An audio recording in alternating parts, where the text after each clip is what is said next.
Ang priority muna natin is health. Yes, first priority yan. Unless artista kayo, ang nagiging priority yung appearance.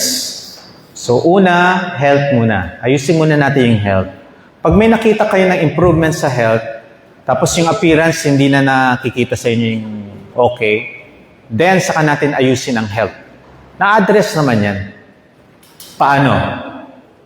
Kasi food lang ang inaayos ng low carb. Inflammatory foods, inflammation.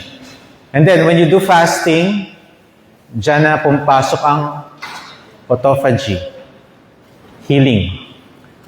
Then when we exercise, so kung obese kayo, pumayat, nagsasag ng skin, pangit, no? So, you need to tone by doing lifting exercises, resistance. Pero okay na po kumain ng fats and protein. Okay, the word kumain ng kumain. Kahit busog, kain ka pa rin ng kain. Eat when hungry, stop when full, chew your food 20 times or more before swallowing. Yung iba, 3 nguya, lunok. 4 na nguya, lunok. Ang sarap ng ulam, mawawalan ako, mauubusan ako, kailangan kumuha ulit, ubusin ko to. Kuha ulit. Chew your food properly. Eat when hungry. Stop when full. Pag ginawa niyo yan, magugulat kayo sa transformation. Including the food, yung fasting, yung exercise, siyempre kasama ang rest, bawal ang puyat. Gaganda ang aura ninyo. I have many patients, nung nag-start pa lang, talagang makikita mo problemado, nakasimangot, makikita mo sa laboratory, bakit nakasimangot? Ang tatas ng creatinine, ang tatas ng diabetes, ng sugar, ang HbA1c, nasa 19, ang kanilang FBS, nasa 400, natatakot sila. But, nung binago nila ang kanilang kinakain, after 3 months, bumaba. So kung ako yan, at itutuloy nyo yung low carb, yung lifestyle, definitely babawasan ko ng gamot. Bakit? Lalong babagsak ang sugar. Pag nag-take kayo ng oral medication, lalong babagsak. You need to minimize yung pagbaba ng sugar. Okay? Although our body will produce, kaso may synthetic drugs, may drugs, medication, that will still going to make your sugar lower than normal. So, magbabawas talaga. Whether you like it or not, kung hindi nyo babaguhin yung kinakain ninyo, yung low carb, matatanggal na talaga kayo ng medication. Kasi kung hindi nyo tatanggalin, makakaramdam kayo ng hypoglycemic symptoms. Nanginginig, pinagpapawisan ng malamig, nanlalata. Yung iba nagsi-seizure. So, yan yung mga iingatan natin. Kaya, when you do this low carb, consult first para ma-address natin yung mga laboratories ninyo at yung mga questions ninyo masagot. Kasi, sa totoo lang, wala naman sa inyo ang 100% maglo-low carb. Tama? Wala. Kahit ako nga nung nagsimula ako, ano yun? Tatanggalin yung kanin? Tatanggalin yung tinapay? Yung favorite kong pasta, tatanggalin? Ayoko nga. Well, yun yung aking thought nun. Sinubukan ko. On the 3rd day, nung sinubukan ko, nag-jelly yung legs ko. Sabi ko, wow, ano yun? Nakita ko ng pandesal. Kumain ako. Pandesal. Immediately, nawala yung jelly ng legs ko, ng tuhod. Nawala. Uy, May energy agad ako. So yun yung naramdaman ko sa low carb. So sinubukan kong ituloy siya. So throughout a month, 1 month, nanghihina ako. So yung takbo ko noon, so nagja-jogging ako, tumatakbo ako, obese na ako noon eh, malaki. Mabagal na akong mag-jogging. So nung nag-low carb ako, imagine mo, lalong bumagal. Pero nagagawa ko yung jogging. Yung swim, bumagal. Yung bike, bumagal. Alam ko na nag-decrease yung energy ko. Pero sinubukan ko siya. Kasi may mga research akong tiningnan na after doing 12 weeks of low carb, ang stamina to the roof, tumaas. Yung energy, tumaas. Sinubukan ko.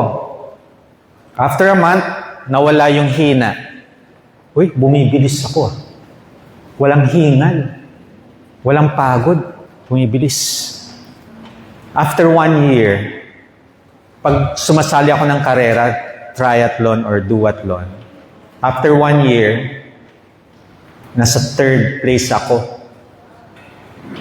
Age category.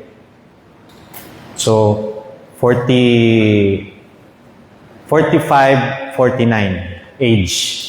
Pang 3. Next, nagsisecond. Hindi ko naranasan yun Iba palang feeling pagka tumutungtong ka sa podium, yung 1, 2, 3. Ibang feeling. Kala mo ikaw na Superman. Tapos sumasali ako. 10 ang age gap from 41 to 49. Guess yung age ko nun. 49. Alam mo pang ilan ako? 1. May imagine mo yung sarili mo, 10 years younger than you, ikaw yung number 1. Anong feeling nun? Ay, di mo lang alam. Bragging, yaman. Pero syempre, kung walang training, hindi mo magagawa yan. The lifestyle itself, yan ang mag-change sa inyo.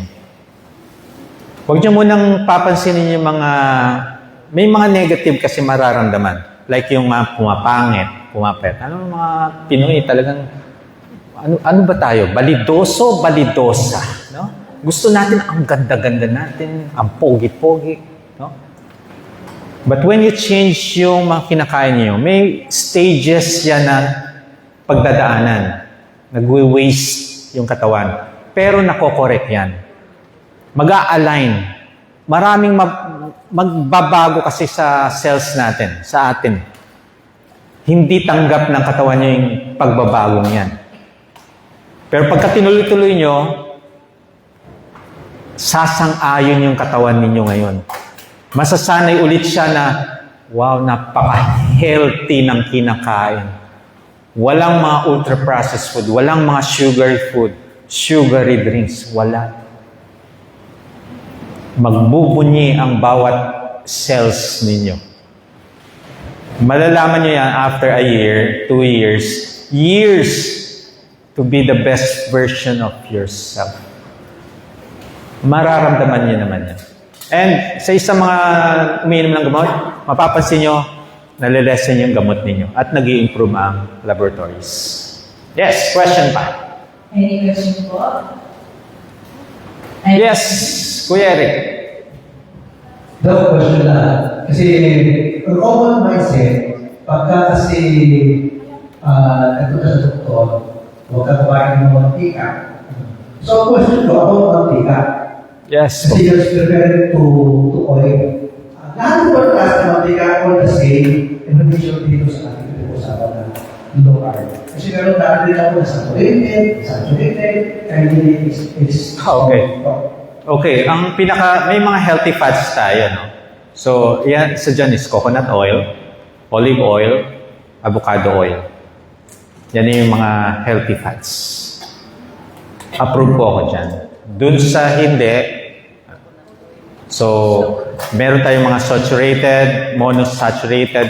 So, kaya siya saturated, mahirap, kaya yung coconut oil, saturated siya, mahirap siyang ma-breakdown kahit initin. So, mas okay siya sa akin. Well, ang olive oil is, I think, monosaturated siya. So, okay din siya. Healthy. Kaya nga ito yung mga healthy fats. We need this. We need ang fats na to for our cells, for our hormones. Yan ang building blocks ng mga hormones natin. Okay? Yung cholesterol.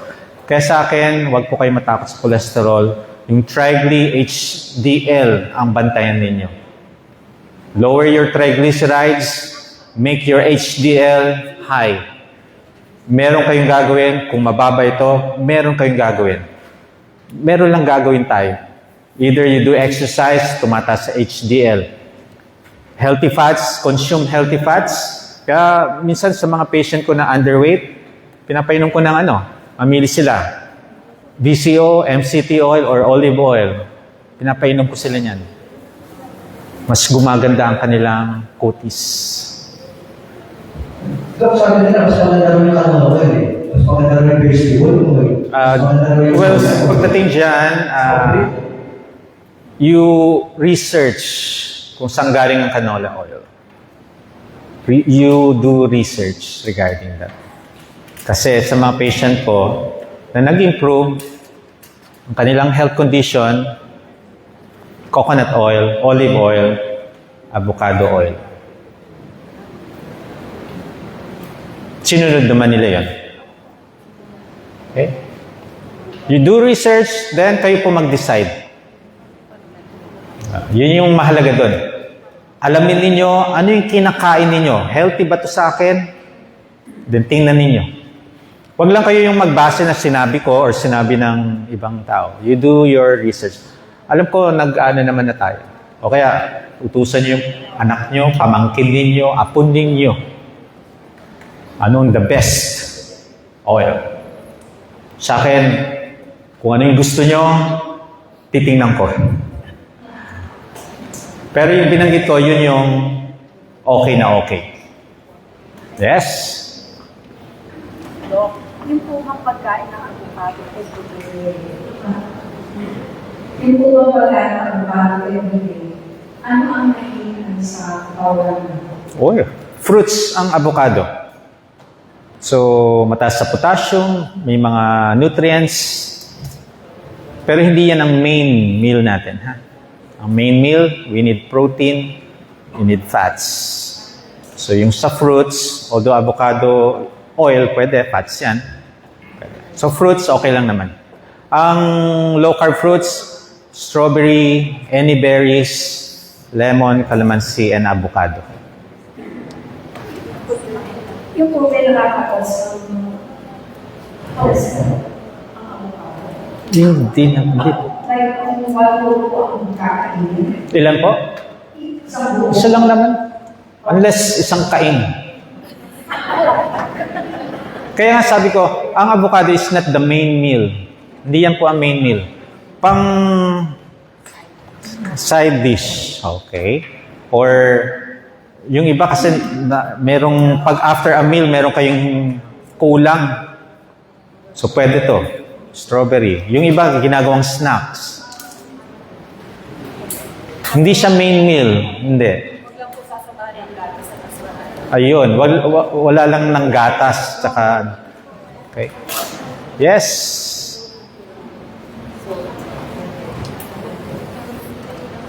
Yung bakit mo meron, gusto kong mataas na pressure ko. Pero po ang aking, sana anim daw, mababa po kasi ang aning preferences. Bakit kaya ganun? Saan sa akin, magkaiba lang yung high blood pressure at saka yung mababa ang preferences. Usually, pagka mababa ang BP, baka anemic. Hindi po. Actually, nagre-react nga yung blood pressure natin. Pag mababa ang red blood cells nyo, ang red blood cells is oxygen. Pag sobrang baba niyan, ang nangyayari dyan, yung BP tumataas or heart rate tumataas para mag-pump ng dugo. Kulang kasi ang dugo eh. So nagre-react ang katawan mo. Ngayon, bakit bumababa ang red blood cells? As a female, nagme-mens. So, pag profuse bleeding, usually pag diaper ang bleeding nyo per day, tapos ilang diaper pa yan, dapat pads, di ba? Pero kung sobrang dami, talagang nauubos yung dugo. Kaya consult your OB-GYN, alamin bakit ganon, sa matres yan. And then, yung mga anemic, supplement with iron. Kailangan. May food din na rich in iron. Meat, rich in iron.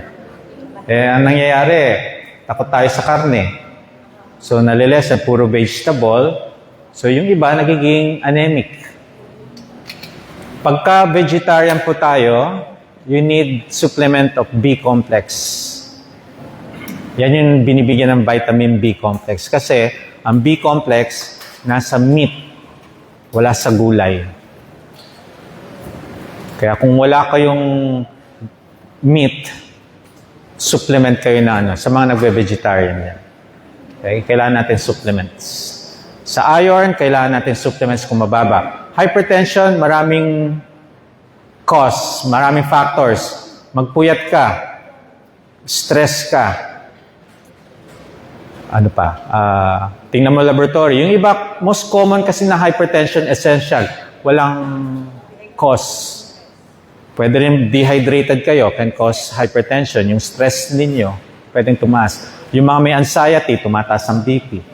So, i-address natin lahat yan. Mga root cause, ayusin ang stress, ayusin yung puyat, matulog na maaga, yung dehydration, hydrate.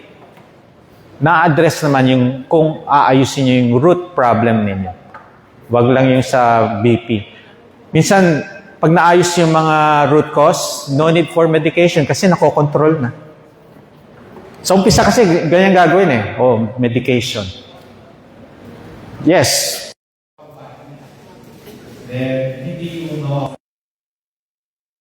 Kung hindi nyo ayusin yung stress. Eventually kasi ang stress or yung pagpupuyat, makakapekto sa puso natin. Makakaramdam kayo ng chest pain. Pag palaging puyat. Hindi na sa BP. So, pagka tumataas ang BP, nakita nyo mataas, natatakot na kayo. So, ang ginagawa nyo, every 5 minutes, nagbi-BP. Pero pataas ang BP. Nag-a-anxiety na. Dug. Ganun na yan. Okay? Yung iba na-ER. Tapos pagkatinginan, wala namang problema. Bumaba na kasi yung anxiety. May kadalasan, maraming factors ang hypertension. So, i-address nyo lang yung mga maling ginagawa. Okay po. Meron pa po ba gusto mo tanong? Okay po. Yes. Makagawin. Ano po? Dok, mga ilang itlog po yung allowances? Okay. Kung kailangan po wala lang palitan lahat ng mga condiments sa tayo ng toyo, kasi di ba pa usually mahal yung coconut. You don't need condiments. You just need salt, pepper, herbs, spices. Alam niyo yung spices? Alam niya. Herbs. Alam niyo naman yung herbs. Lalo na mga Bulakenyo. Puro herbs tayo. Salt, pepper, okay na yun. No need for condiments. Nung panahon ng mga ninuno ninyo, nagko-condiments ba nun? Pero masarap pa rin silang kumain nun, di ba? Once tinanggal nyo ang condiments,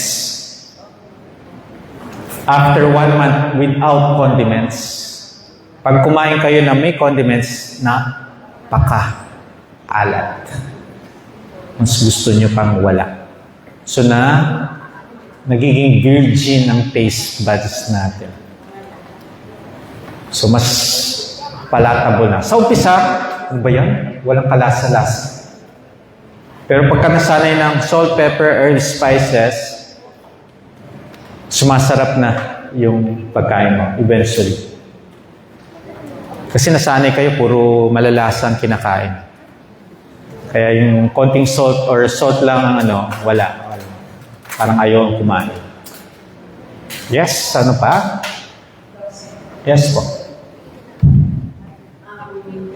Yung tungkol po sa binanggit ko kanina, nararanasan ko yung lagi na pag natulog, hindi natulog. Oh.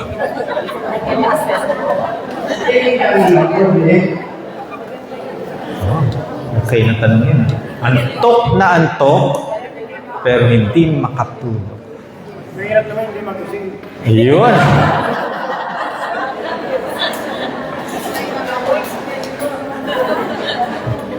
Paano magigising, hindi nga makatulog? Di ba? Kailangan matulog ka muna para magising ka. Okay. Ang ganda na antok na antok ka. Ang problem, bakit hindi ka makatulog? So, aalamin mo ngayon.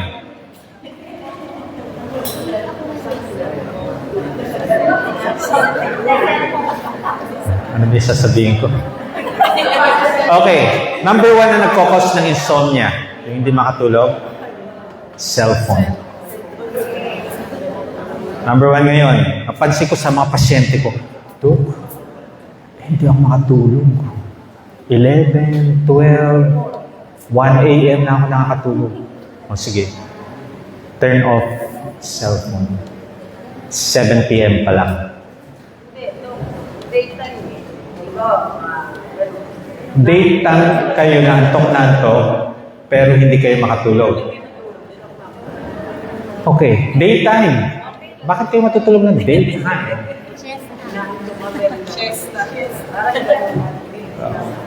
Okay. Pag daytime, okay lang to sa akin na wag matulog. Para sa nighttime, makatulog kayo. May siesta, yes, you can do power nap. 20 minutes. Mag-alarm, magpagising. 20 minutes. Kasi pagka sobrang tulog ninyo, sa gabi, mahihirapan kayo makatulog. Okay, kung daytime yan, antok na antok, tapos hindi makatulog, hobby. Magpaaraw, libreng melatonin. Maglakad while nagpapaaraw. Tapos, 1 hour before. Pero sa gabi, masarap ang tulog. Hindi rin. O yun. So, cellphone, gadget, computer or TV, turn off. Then, yung kain, baka naman yung mga kinakain nyo. Kasi kung puro high carb, sugar, talagang gising ka. Hyper. Tapos, ano pa? Do warm bath. Ma-relax ang katawan. Warm bath. 1 hour before bedtime. Mare-relax po ang katawan natin. And then, resistance exercise beside the cardio exercise. Yung cardio, magpa-araw. Libreng melatonin yan. It helps sleep. Then, kung hindi pa rin kayo makatulog, tanggalin niyo po ang coffee, tea, cocoa. Tanggalin niyo. Tapos, kung hindi pa rin kayo makatulog, may stress ho ba kayo? Kahit sino sa atin, pag stress, hindi kayo makakatulog. Diyos ko, yung babayaran ko, yung buwan-buwan na binabayaran ko, wala pa ako naiipon. Di ba? Nakaka-stress. Naku, hindi ko mabayaran ng 1 buwan. May patong. Oy, alam yung 5-6.